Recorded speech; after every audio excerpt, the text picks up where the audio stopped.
Magandang araw sa iyo, Sheila. Sheila, ano ba ang mga critical minerals na mayroon ang Ukraine? Abby, ang Ukraine ay mayroong 22 out of 34 na mga itinuturing na European Union na critical.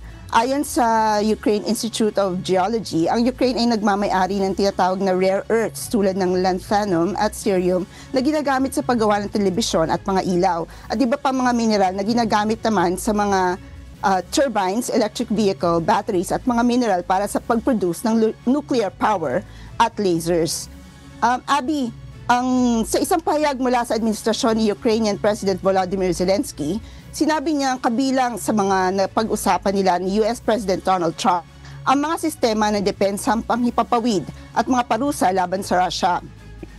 Bukod dito, nagkasundo ang dalawang leader sa isang 30 araw na tigil putukan sa pagitan ng Kyiv at Moscow, na ayon kay Zelensky isang mahalagang unang hakbang upang tuluyang matigil ang giyera sa bansa. Ipinahayag din ng Ukrainian President na bukas siya sa pansamantalang pagtigil ng labanan basta't ito ay tatagal ng 30 araw. Gayunman, hindi siya nagbigay ng karagdagang detalye ukol sa mga parusa laban sa Russia.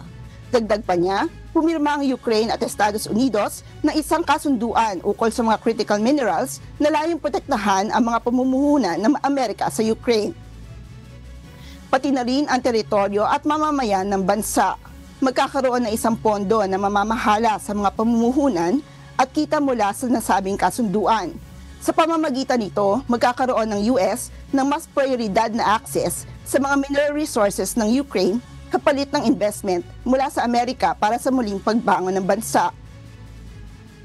Ayon kay Zelensky, sa ganitong paraan ang perang ipapasok ng Estados Unidos ay muling marireinvest pabalik sa Ukraine. Balik sa iyo, Abby. Salamat, Sheila Reyes mula sa Toronto, Canada.